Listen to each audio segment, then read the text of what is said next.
What's up, heroes? Today we've got Noah Lloyd, better known as Haterade, a full-time musician who made his name with his distinctive SoCal trap style, which has been played by Diplo, Skrillex, Carnage, Krewella, and more.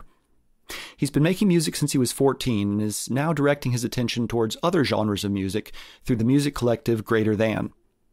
When he's not making music as Haterade for his 30,000 monthly listeners, he's making samples and beats for Cymatics or teaching his private students about music production. In this episode, he talks about his early days hustling with a party bus, why geography doesn't matter, his favorite plugins, working for Cymatics, his approach to sample organization, and the importance of humility and being a lifelong learner. You know, I recognize that even though I did get some success in, with those big DJs and big artists playing my music on festival stages, that I still didn't know everything. There's still... But first, cue the intro music. This is the Producer Life Podcast with your host, the House Ninja. Bringing you actionable ideas to improve your music and get it heard.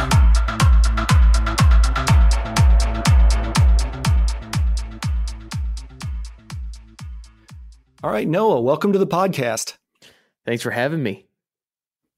I'm really excited to have you on the show. You are the first trap producer that we've had, and you've got some amazing music out there.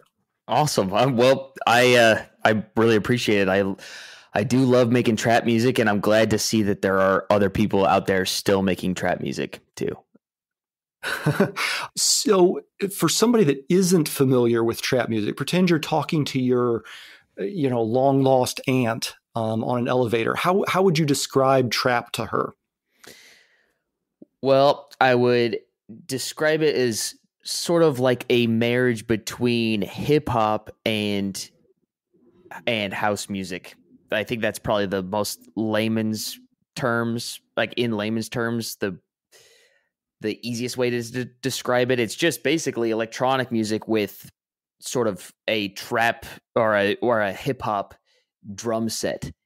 Pretty much. That's really what it comes down to. And now there are so many little like offshoots and subsets of what trap is. I think it's the only genre of dance music that can be produced at all tempos. Like you can make trap music that's 100 BPM or 150 BPM.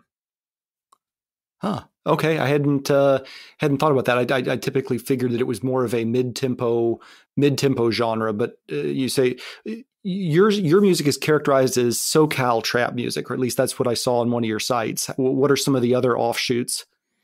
Well, SoCal trap music is I used to live in Southern California, so that's why I called it SoCal trap music, but it was just sort of my personal style on it. I'd say like I wouldn't say that there's too many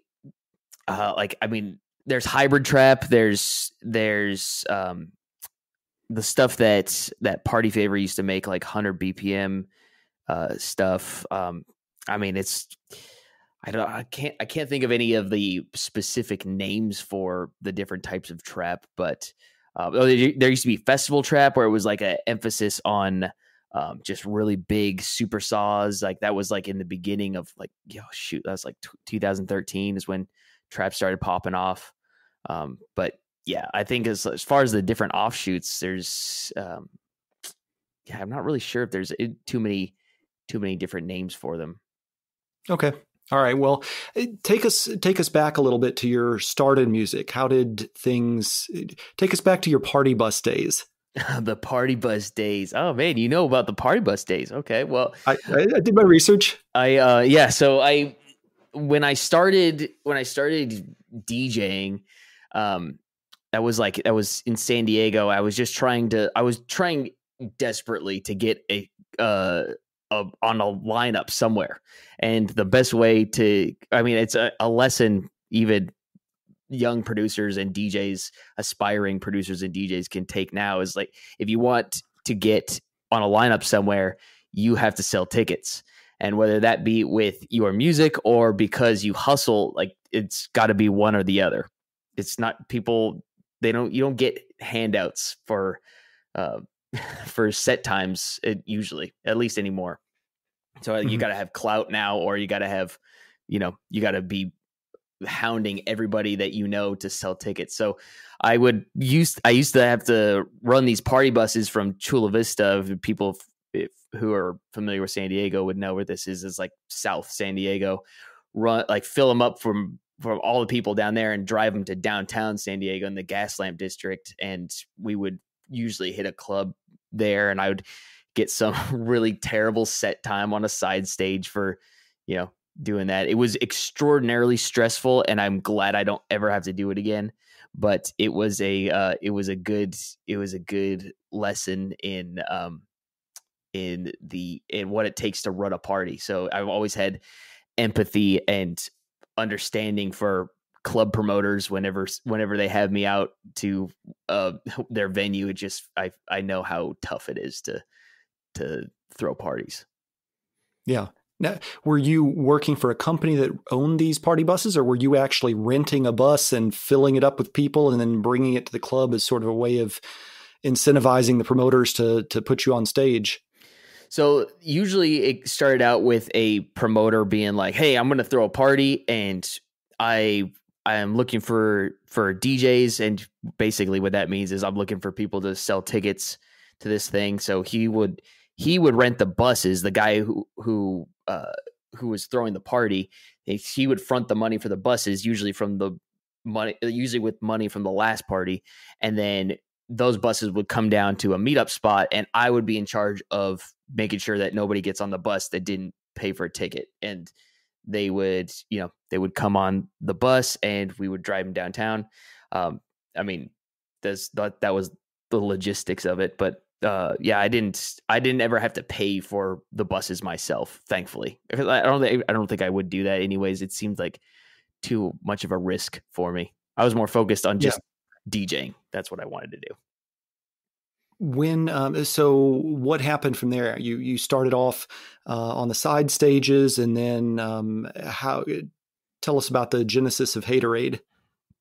Well, I guess that's a perfect transition, because I on doing one of those shows, I met my really good friend Mike Kenny. He's a producer right now. I think he's in the middle of a rebrand right now, but he's a fantastic producer. I met him, and we started hanging out, and I met him because he was a DJ as well on one of the lineups. So we just started hanging out together, and then I was trying to network with other people and other producers, and learn from them and produce with them as much as I could. And I was trying to find a happy medium between what Mike made and what I made, because he was making progressive house and I was making a rudimentary form of dubstep at the time. And we're just trying to make it work. And then we discovered trap music, specifically Anti-Serum and Mayhem back in the early 2013. We're like, oh, this is sick. We should try making something like this.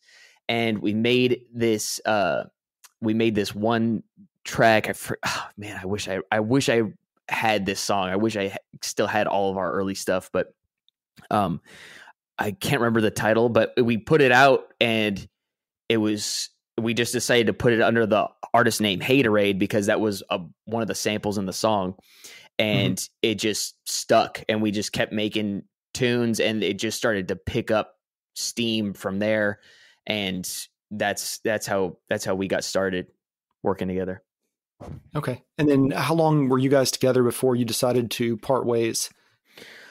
It was a few years. I think Mike, he was getting a little worn down by just producing hype music only, just really high energy stuff. So I think he wanted to produce more chill and melodic. And that's what he's really good at. He's just a crazy good producer as far as melodies go. And he's a great producer, but I think he just wanted to go in a different direction. And it was still cool. I was literally just texting him like 10 minutes ago. So we're still buddies. Okay. Any plans to come back together for a reunion at some point? We have put out a couple of tunes since we split. Like more recently, I did a remix for another one of my friends, Marty Barrick. He's a great producer out of Los Angeles, and him and I did a drum and bass remix of one of his tunes. So that was pretty fun. So we came together for that. Okay. All right. Was it, there's a lot of DJ duos out there. Is it a hard process to sort of disentwine your work and your branding and that sort of thing? Or was it, just fairly easy to take your acts separate? Well, I think, well, he just sort of just left me with Haterade and started his new thing himself. Okay. I'm apart from Context, of course, and I've always tried to continue to use whatever advantage the Haterade project has and, give that to Mike, obviously, because he helped build it. But, it was just more of us as a transfer, hey, you just take it over now. I'm going to do something else. Okay. Now, as you were learning how to produce, it sounds like you were mostly self-taught. Was that, YouTube tutorials and working with other producers? And was this sort of an all on the job training type thing? Or did you have some experience with music prior to that? Well, when I was a kid, I played the violin a lot, and my parents, they made me play the violin, and I hated it. I didn't enjoy that at all. But I think that sort of set the foundation for me learning or understanding music a little bit. I just didn't, I didn't really get to be creative with the violin. I think that's why I didn't really like it. So I started just making beats on my own with a demo version of Fruity Loops that I used for about a year and a half until somebody gave me a copy of Reason. Mostly self-taught until 2016. I moved, my wife and I moved up to Los Angeles so I could go to Icon Collective, which was my first time getting I guess it wasn't my first, because I took a couple of classes at community college, but the stuff I learned there was just, there wasn't a lot.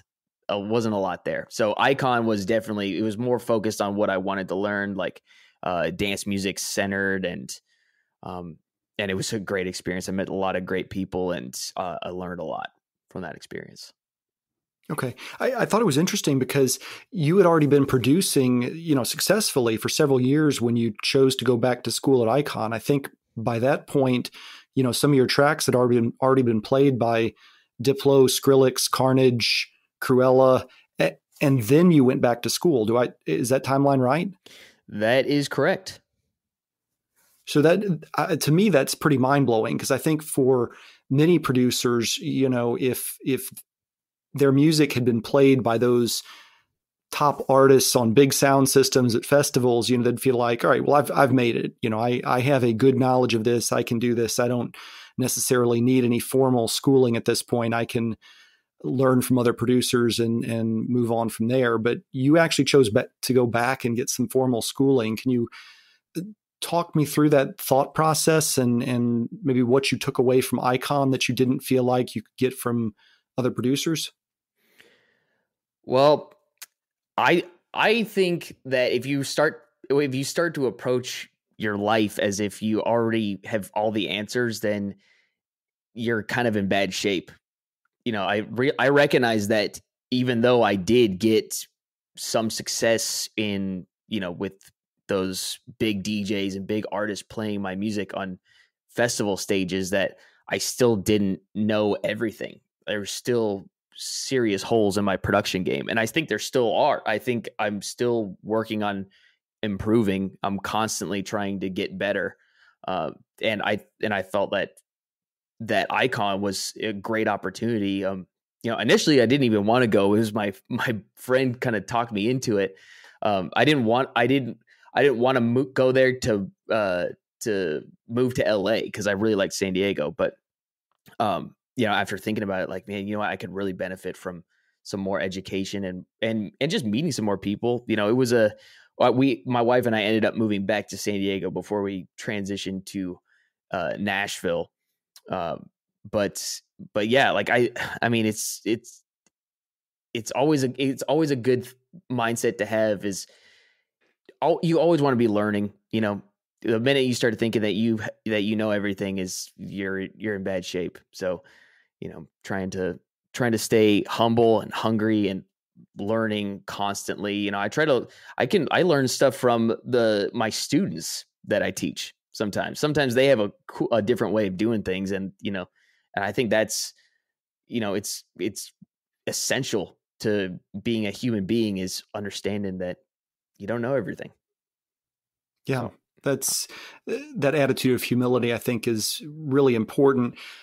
I can see some people thinking about sort of the structured classes that Icon and some of the other big music schools have, feeling like, all right, well, there's only certain skill sets that I really want to focus on. Maybe I need help with my mixing or my sound design or something like that. And sort of the structured curriculum that a lot of these places maybe require would force me to take things that I don't really feel like I need. Did you go through a sort of a structured curriculum, and did you feel like everything was equally applicable, or were there some courses that you had to take that were like, I already know this stuff? There was obviously some stuff where I was like, okay, yeah, I kind of already know how to do this. And they make you go through a application process. Like, you can't, not just anybody gets into Icon. You have to have submit your music, and you have to write an essay, and you have to be interviewed, and they want you to have a good sense of why you're in the music industry to begin with. But yeah, as far as times where I'm like, oh man, this sucks, I already know this. Like I didn't really feel that too much. Whenever there was stuff that I already knew, I usually it was just really brief, and I found out other stuff that I didn't know. You know, that there's always there's that circle of information that you know, and then outside that circle is the stuff that you know that you don't know, and then outside of that is the stuff that you don't even know that you don't know. So, you know, going into school, I knew that there was a lot of the stuff that I didn't even know that I didn't know. So I was sort of having that, you know, that experience of like, oh man, I might learn something brand new today that I didn't expect to learn. Like I learned how to route a patch bay in the studio, which is something that I probably will never use in my career, but it was something new. It was something that I learned and I had to be tested on, and you know, it was a good learning experience. And then also, I mean, we did have mentor sessions where we'd meet with a pro producer once a week to sort of get that custom tailored stuff. And I mean, I wouldn't say that Icon is for everybody either. You know, like you gotta have the right mindset, and you gotta really, really know that you want to be a career producer in the dance music industry in order to go there. I think, you know, if you spend all that money to go there, you should really, really want to be there. I think, I mean, right, for younger producers who are just getting started, YouTube is a great resource, but I mean, the value of having a pro tutor it can't be understated either. You know, being able to ask some really specific, poignant questions on your specific song is pretty valuable, I think. Okay, great. You mentioned that you moved from California to Nashville. Now, when I think of the electronic music scene, you know, California definitely jumps to mind, but Nashville, not so much. What drove that decision to move to Nashville? Well, I didn't really think that I would need to be around all of the music hubs anyways. Like, as far as like electronic music goes, like I've actually been writing a lot of pop music as of late. Which has been an opportunity that has opened itself up just dramatically since I moved here to Nashville. I essentially moved to Nashville because it was just so much cheaper. We moved right before COVID-19 sort of shut the entire world down. So it was yeah, we got here at the very end of December of 2019. So January 2020, we were here in Nashville, and then the 1 month later we get COVID-19. So I mean, as far as the decision to move here and right, for music, it was I knew that I could make all of the necessary connections online, which is where most of that stuff happens anyways right now. And two, like I've sort of entered a new chapter in my life where I don't want to be touring as much. I want to be sort of at home with my wife and my dog, and we want to start thinking about family soon. So like having that structure 9 to 5, not working on the weekends, which is something that I institute for myself right now, apart from Saturday mornings, I do a little work, but yeah, I mean, you don't really need to live in a dance music hub to even get ahead nowadays. It's all done online. People really only care about your online persona anyways. It's rare that you're going to make a real impactful connection, in person. I went to this great show that they did every single week in LA called Space Yacht. I don't know if you're familiar, if you've heard of it, but it was a free show that they would have. Basically it would sell out, quote unquote sell out, because it was a free show, but it would be at capacity every single Tuesday and without anybody on the lineup. Like it would just be mystery people, but they've had all kinds of huge DJs roll through. So you would think it would be a great spot to network, but I never really made any real connections there. It was all through, the big connections were just through email or social media. Okay. Now, when you moved to Nashville and you said you've started to work with some pop, is that part of the Greater Than production collective with Zak Jablow? Yeah. That was something that we had talked about over the summer, and Zach and I we were producing a little bit together here and there, and then we sort of just decided like, hey, we should probably try to form a team here and work on this systematically. And it's been really cool so far. We haven't been at it for too long. It's just only probably about 4 months now. But I mean, shoot, we probably have something like 50 songs finished. So, I mean, the output has been crazy. Yeah, that sounds amazing. And it sounds like from the interview I did with Zach, which will be out by the time this interview comes out, you guys have had some big name clients and done some really great work.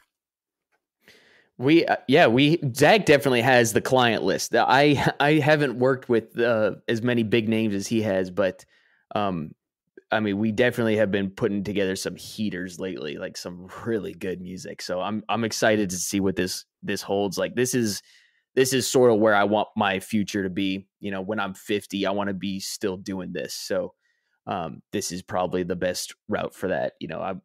There aren't too many Armin van Buren's or Tiestos that are touring well into their 40s. So, I want to sort of hedge my bets a little bit. Sure. So have you found that your production process, let's kind of dig into the nuts and bolts there. Have you found that the production process differs between making trap versus making pop? Are you finding yourself reaching for the same synths and just maybe a little different template setup, or what does the process look like? Well, it's a lot faster. I'll tell you that much. It's so much easier to make pop music because there's just not a whole lot to it.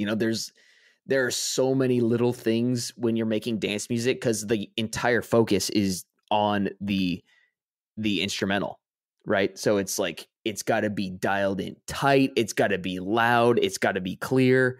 So it takes a lot more effort and a lot more work to get right.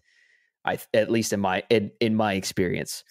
So like when I'm making pop music, it's usually just starting with if you get a good chord progression, a good melody, it all just sort of falls together. And you got to have a good sample library. But I've sort of been organizing that and refining that process through, the past few years. We could talk about that later.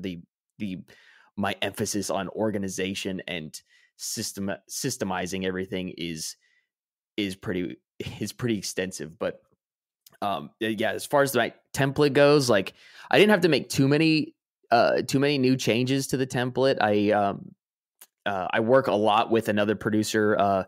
His name's 10K Sound now.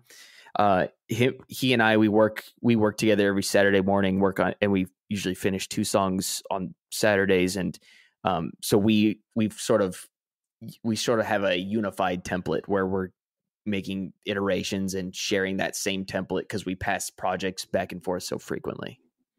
Wow. 2 songs in one morning session. Yeah. In about 4 hours, we can crank out two tracks.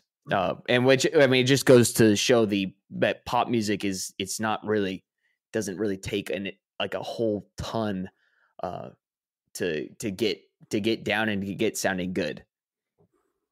Now, are these just the instrumental pieces and then you have somebody else do a top line, or is this you starting with a top line and then writing to the top line?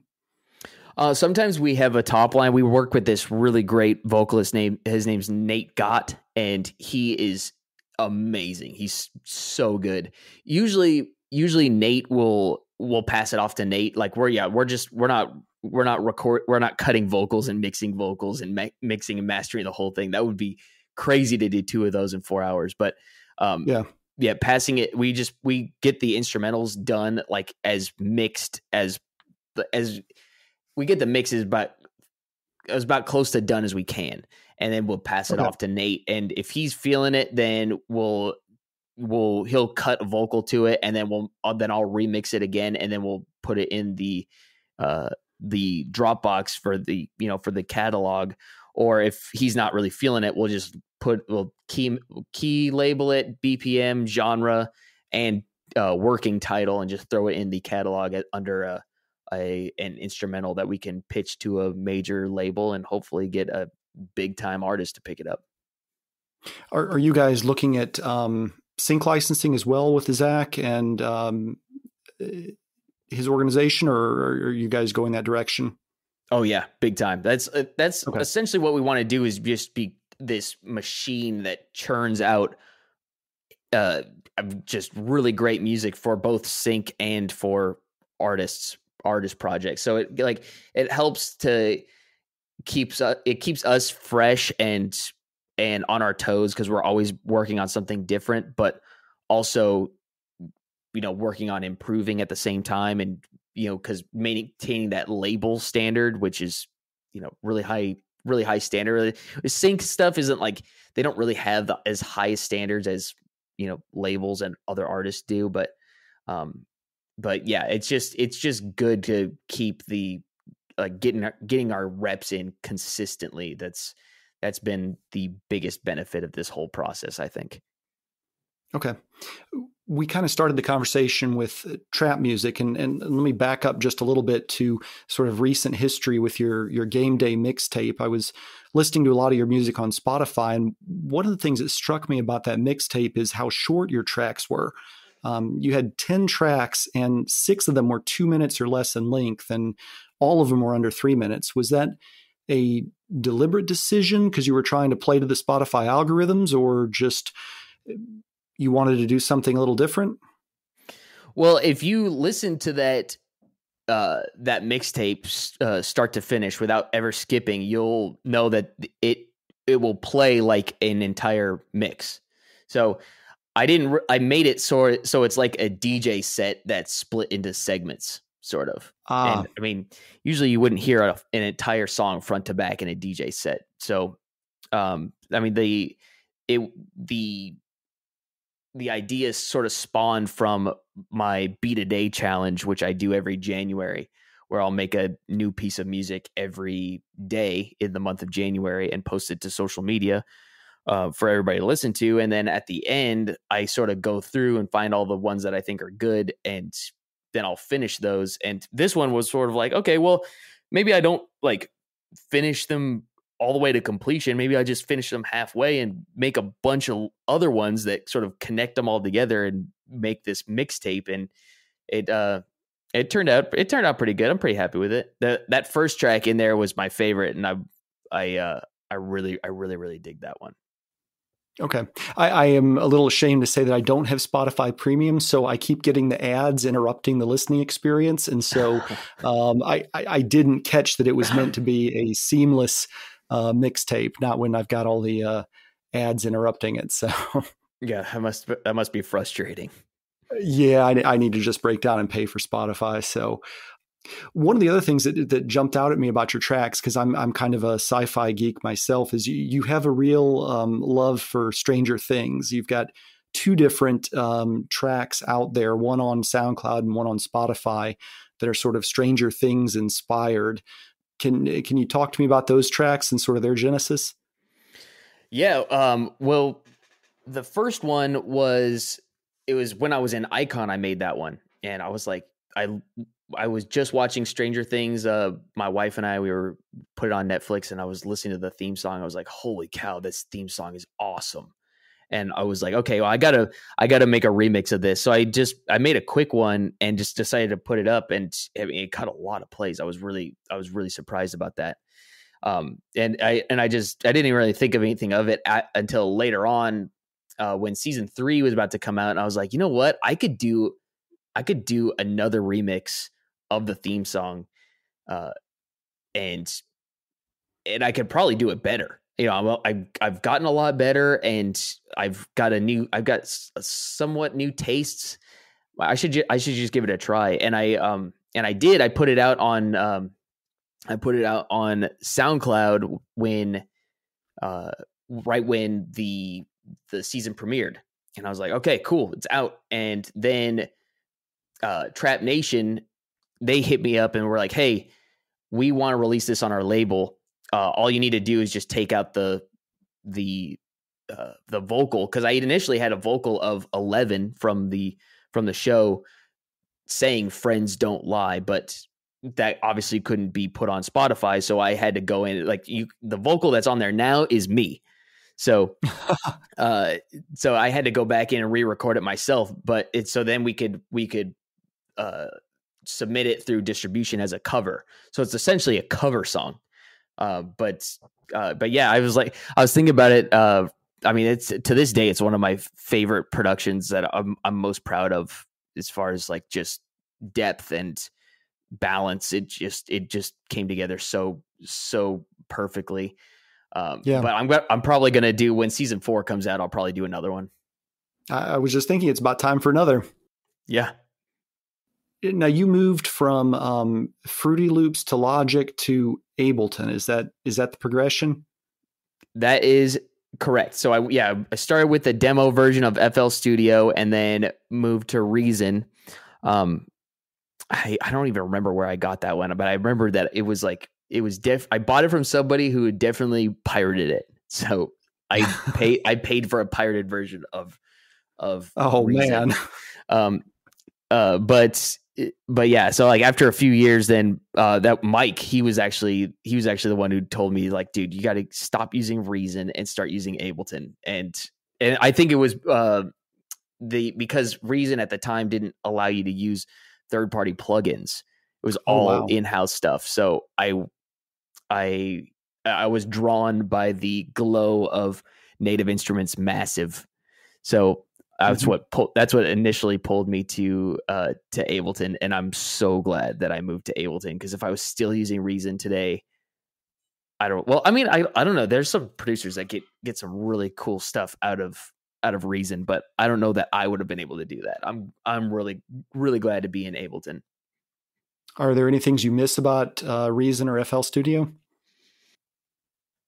I mean, it's been so long since I've used either of them. Like, it's been well over 10 years, I would say. Like, I mean, shoot. So, well, maybe not quite, maybe 9 years. It's been a long time since I've made a track in Reason, and it's been even longer since I've made one in FL. I went back and I was watching one of my friends produce in FL, and it's so weird how the automation clips can just be anywhere. I don't understand that. I don't understand how the automation for one thing could be on another channel, but it could be like, it was just super bizarre. Hmm. But I mean, yeah, like I loved the interface of Reason, like with the rack and the routing stuff back there. It looked cool, but it doesn't. I'm glad to be in Ableton. Yeah. Are you going to make the jump to Live 11? Oh, you know it. I'm on the beta team, so I've been using it for the past month or so. It's awesome. Yeah, I just got picked up for the beta team as well recently. And I got to say, some of the little changes are my favorites, like the ability to filter your piano roll by key. That was huge for me because I always have to look up the notes in a particular key register. Yeah. Yeah, it's huge. I was using Ableton 10 today because because my friend that I work with, Adam 10K, he's not on the beta team, so I use Ableton 10 when we're working on projects that we're going to share back and forth. And I was really missing that feature. I was like, man, I really wish I had that feature because I could use it right now. What are some of your other favorite features in Live 11? I really like the hybrid reverb. I think it's such a cool function, and it sounds so much better than the regular reverb. I also like the how the grid lines are a little darker. I know that's like a small quality of life thing, but I definitely like that. Yeah, I mean, I'm just glad that everything is improving and moving in the right direction. There's nothing that's game breaking for me in this update. You know, they didn't take away anything that, that I've been using a lot. You mentioned that originally you were drawn to Ableton because of the third-party VSTs. So aside from Massive, what would you say are your go-to VSTs? Well, I don't use Massive anymore. I use Serum all the time. I think that's by far my number one used plugin. I also use Little Altar Boy from Sound Toys. That thing is so sick on vocals, especially when I'm doing pop stuff. So like, the Sound Toys stuff is great. What is Little Altar Boys? Is it a echo reverb delay type plugin, or what does it do? It's a formant shifter. So you can make a vocal sound like it's pitched down without actually altering the pitch. It just shapes the formants to make it sound like it's pitched down. It's really cool. I would highly recommend it. But yeah, like, I mean, as far as third party stuff, it's kind of funny because I moved to Ableton for the third party stuff, but you know, since I moved here to Ableton, I use the stock stuff so much. I just recently got this plugin called Golfos, which is so sick for the master. Like it's like a sort of like a dynamic EQ sort of thing where it just sort of makes an EQ curve that dynamically shifts based on input information. So, I mean, I would highly recommend checking that one out too. I'd wait for a sale though, because it's kind of expensive. Yeah, Richard Wang, Sixth Street Music, was on a while back, and he mentioned Golfos, and then he also plugged Soothe 2, which I picked up on Black Friday, which I really like. It's great. Soothe 2 is fantastic. Pro tip, if you're working with vocals, use the sidechain mode and drop Soothe on your synth group, so your synths will be ducked out by your vocal when it comes in. It's a really easy sort of a Band-Aid fix for mixing in your vocals. I'm sorry, explain that one more time for me.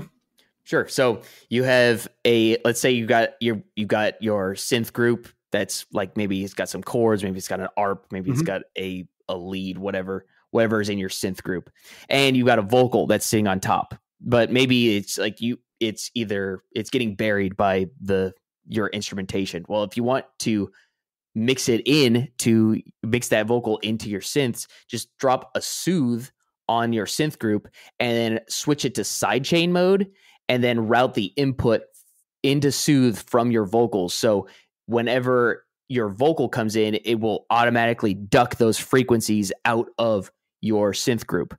So it meshes in a little bit nicer with in the mix. Like, you don't have to make a bunch of EQ decisions because Soothe is doing it for you.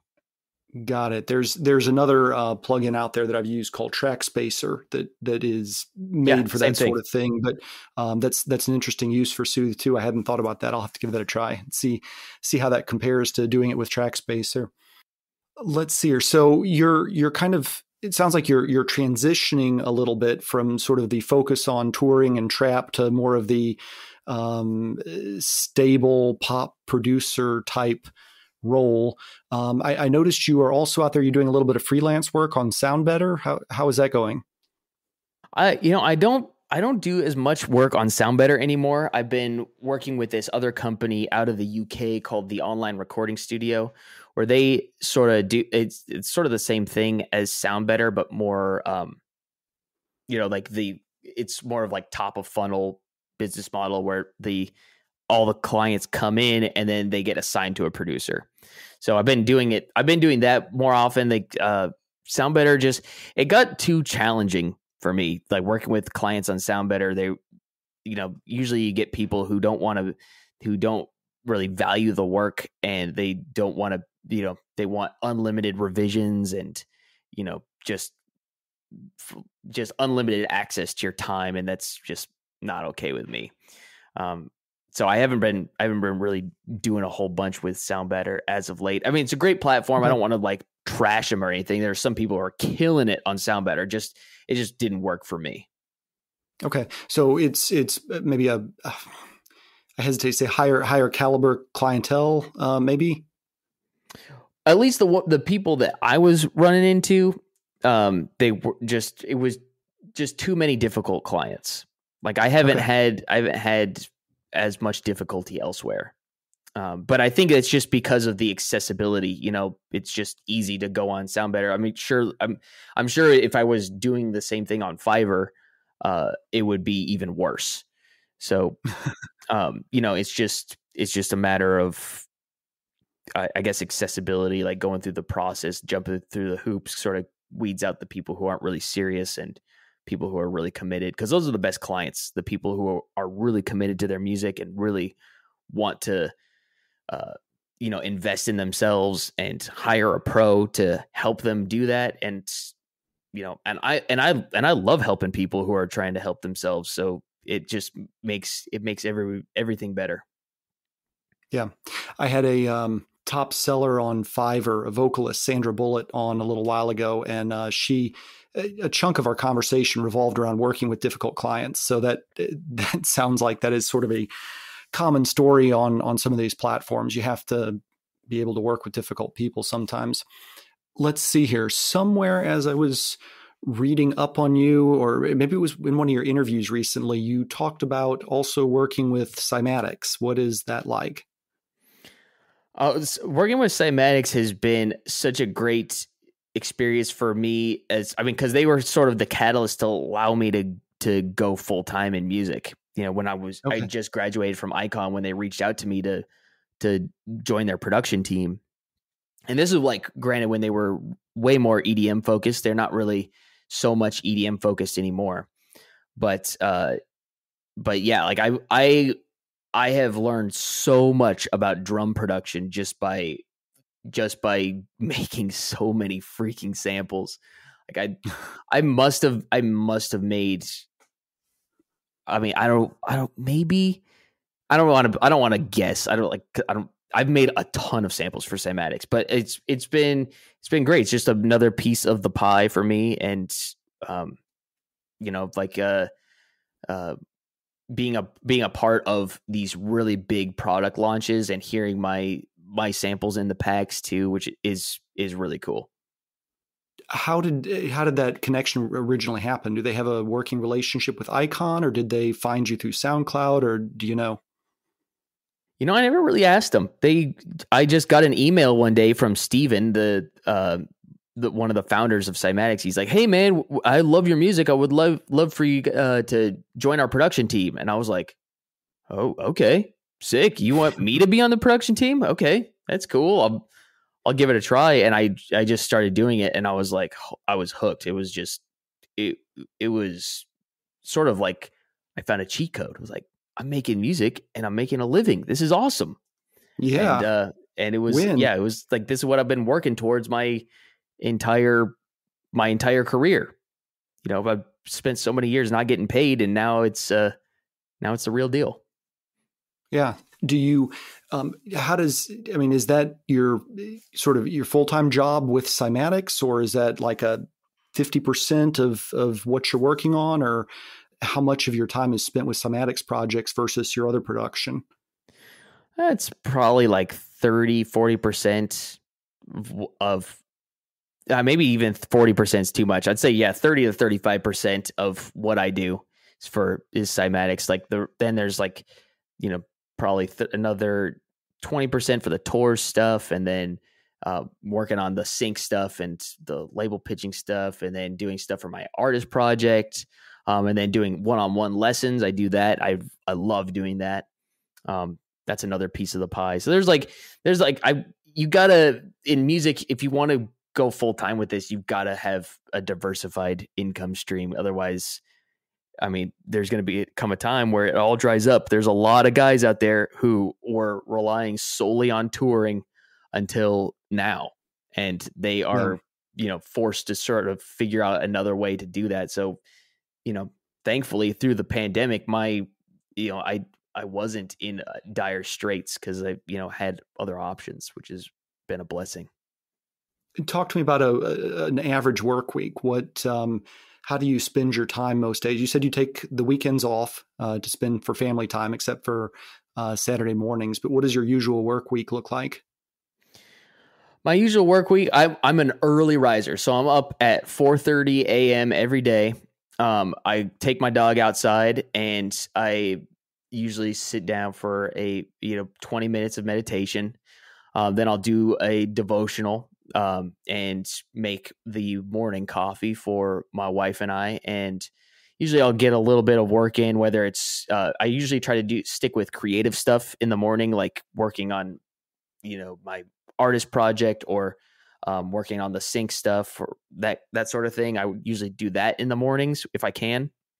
And then my wife usually wakes up, and then we will have coffee together, and then she'll go off to work, and then I'll work on usually working on tour stuff at that time, because like a lot of the clients I deal with or most of the people are from the UK who we work with over there, so they're way further ahead. So I'll usually take calls from them and work on that sort of stuff. And then later in the afternoon is when like my brain power starts to power down a little bit more. So then I can do more work that just takes a little bit extra time. And that's usually making samples or presets or that sort of thing. And then winding down further is when I'll usually have my lessons at the end of the day.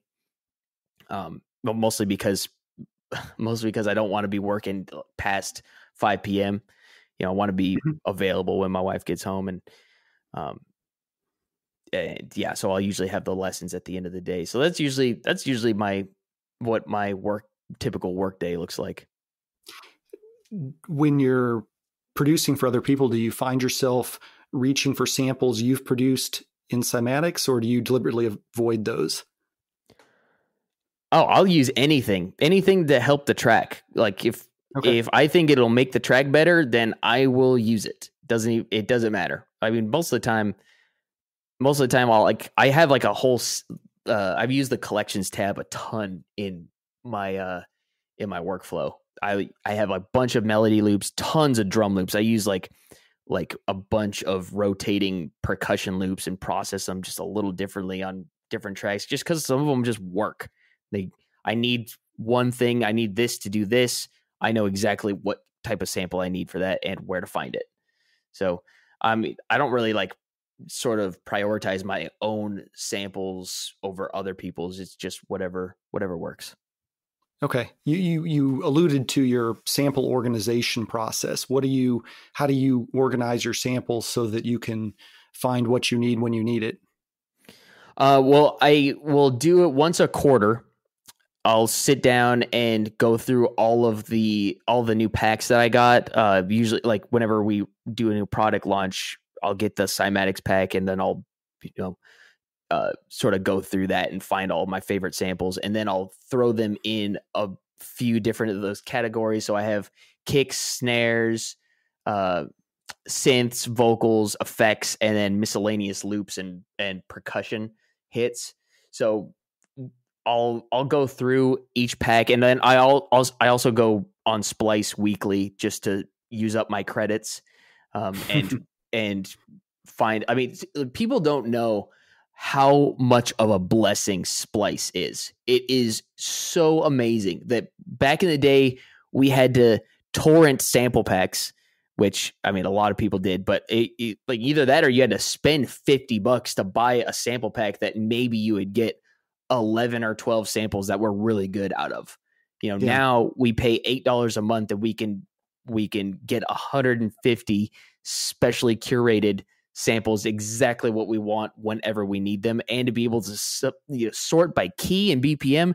It's amazing. So I take full utilization of Splice, and I'll raid Splice every week, and those samples would get organized. The best of those ones get organized into my collections tab. So I'm usually I usually turn over every quarter where I'll go through and be like, okay, I don't use that one as very much. I don't use that one. I don't use that one. I don't use that one.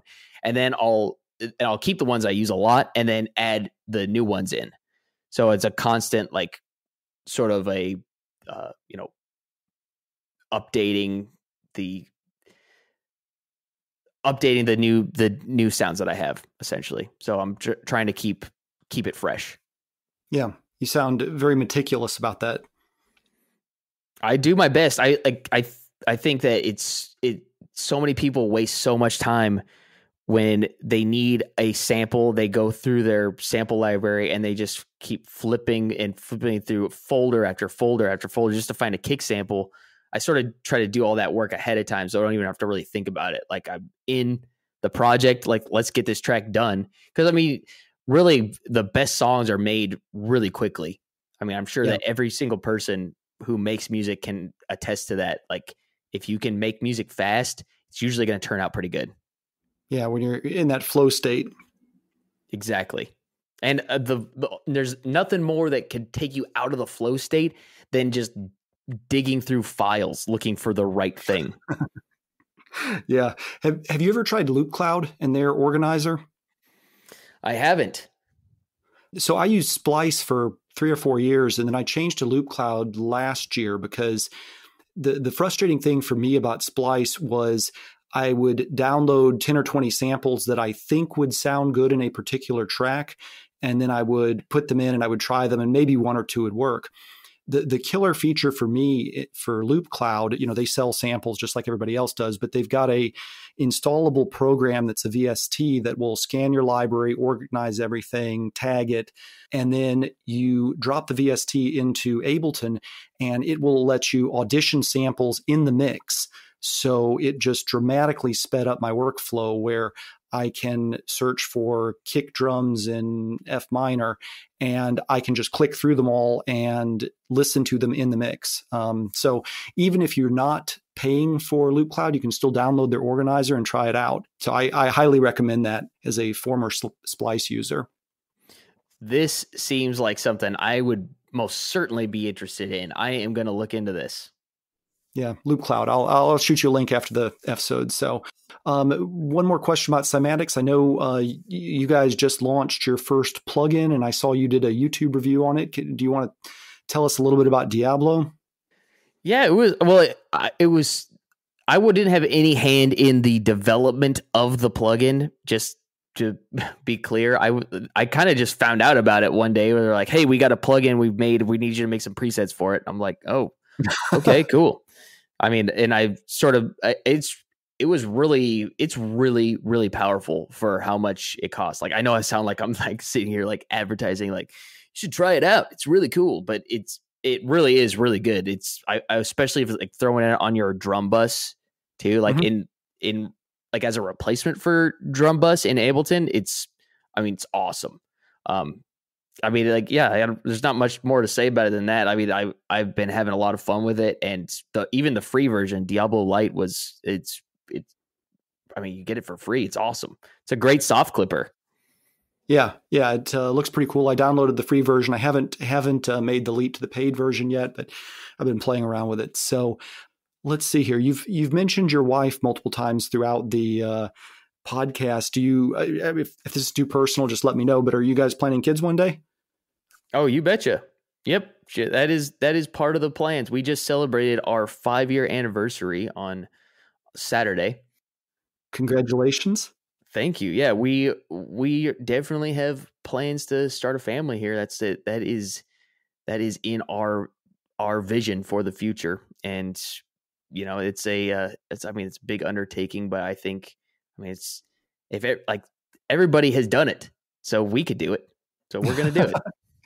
Yeah, it's a little scary. There's no user manual, but you'll figure it out. And sounds like after 5 years, you guys are, you know what you're getting into, and that's the important thing, that you've got a good partner.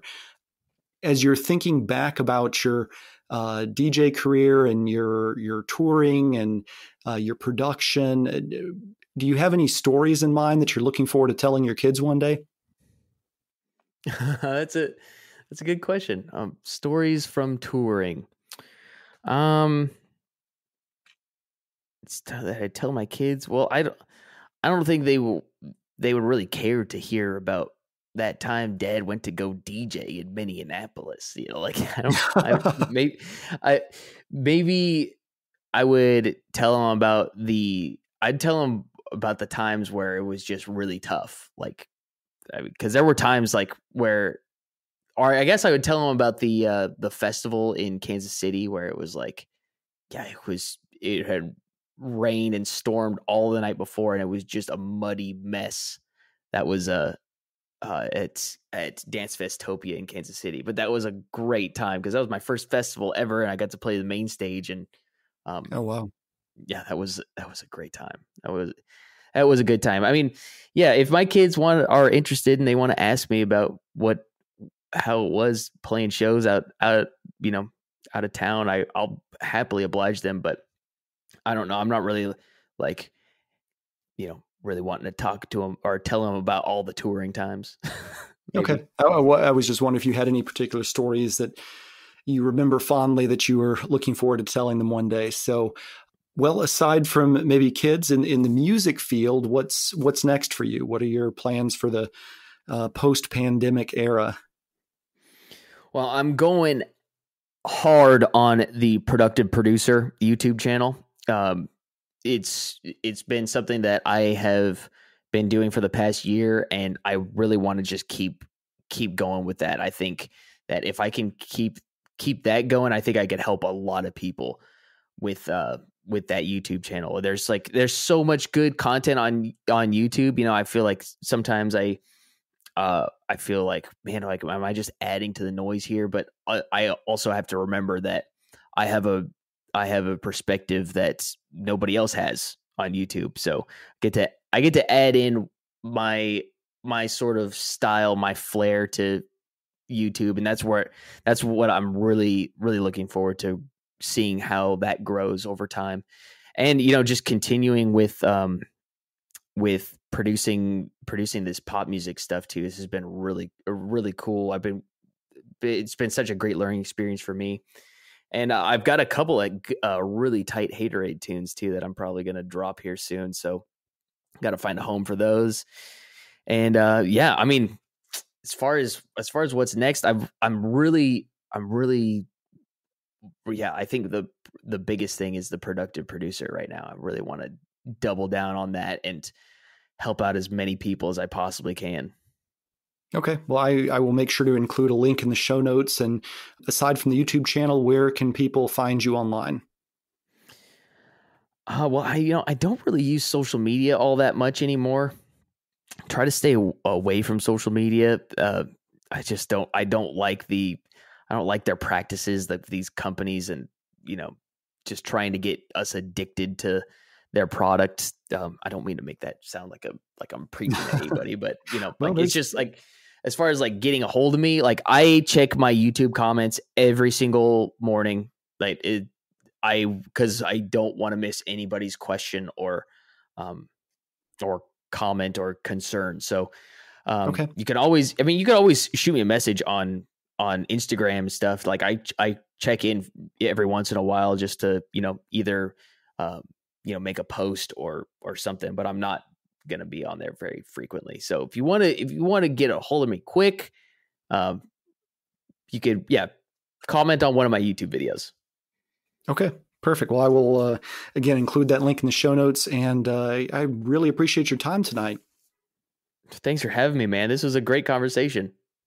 Well, thanks. I enjoyed it too, and hope you have a terrific week. You too, man. I'll talk to you later. Here are my key takeaways from the episode. First, if you're just getting started, expect things to be hard. You're going to have to hustle, and to get on the lineup, you're going to have to be able to sell tickets. In this case, that meant he spent time driving a party bus and playing poor time slots on the side stages. Everybody goes through it. Second, stay humble, no matter how good your music is. Be a lifelong learner. Noah actually went back to school at Icon even after some of the biggest DJs out there were playing his tracks. Third, don't worry if you're not in a major music hub like New York, LA, or Atlanta. It doesn't matter today. Online networking and collaboration works. Fourth, some of his favorite plugins include Serum, Little Altar Boy, Gulfas, Soothe 2, and Diablo. He also mentioned a trick using Soothe 2 in sidechain mode to help make space in your mix for your vocals. Fifth, keep your samples organized. He sets time aside quarterly to go through all of his new sample packs and pull out his favorite samples and then organize them by kicks, snares, synths, vocals, effects, and miscellaneous loops and percussion. While he's doing this, he also gets rid of older samples that he isn't using much. 6, figure out when you're most creative and productive and set time aside for your music. He's an early morning person, but the key is to figure out what works best for you and your circumstances. 7th, make sure you've got multiple streams of income as a musician. Don't become overly reliant on any one, like touring. Finally, if you want to learn more about his approach to making music, the best place is his YouTube channel, The Productive Producer. Hey, if you're enjoying this podcast, please leave a rating and review wherever you're listening. Also, I've started a Producer Life podcast playlist on Spotify featuring some of my favorite tracks from artists who have appeared here. So please subscribe and share that with a friend too. I'll have links for everything in the show notes. Until next week, this is the House Ninja, reminding you to be somebody's hero today.